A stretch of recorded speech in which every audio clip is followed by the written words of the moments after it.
In the wake of all that's happening over at Sony Pictures, it's being reported that they have now picked up the rights to the 1983 animated film Fire and Ice, and that Robert Rodriguez will direct the live-action adaptation. The original film was described as follows: a prehistoric battle of the elements as the dissolute ruler of the ice world, Nekron, starts a war against the fire people using a massive advancing glacier and armies of subhuman monsters as his weapons. Dennis, buy or sell Rodriguez directing Fire and Ice? I'll buy it for now. It's based on that Ralph Bakshi and Frank Frazetta animated movie. It's kind of like a fantasy sword and sandals, Conan the Barbarian, He-Man style. I'm just wondering how big of an audience this thing has, though, because it's going to be like He-Man, but R-rated with more violence.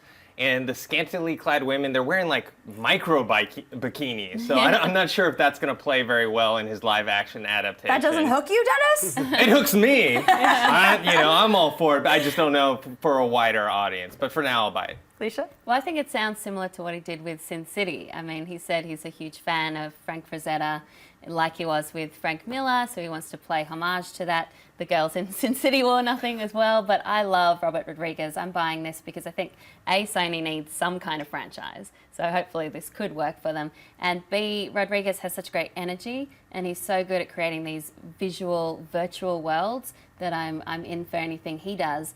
Plus, Columbia Pictures just bought El Mariachi, the rights to that, so he's got a nice little deal now at Sony, which is good for him. Good job, Rodriguez. John?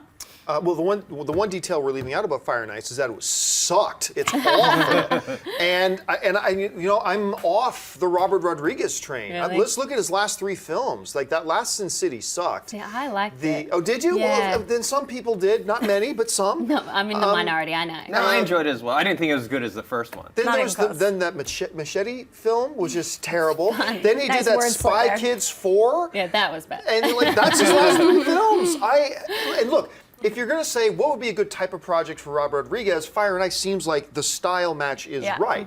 But I think it's bad source material, and I think right now it's a director who's on a pretty bad streak, so I got to sell it for now.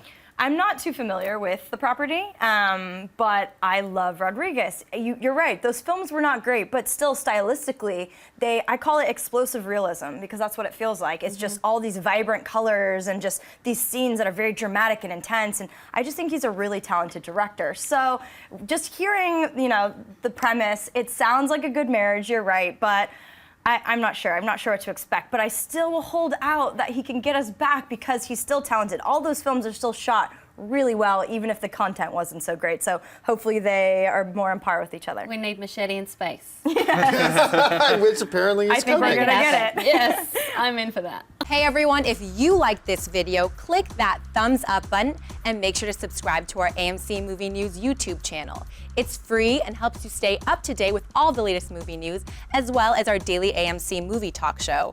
Also, make sure that you follow us on Facebook and Twitter to stay up to date with all of our special promotions, contests, and prize giveaways.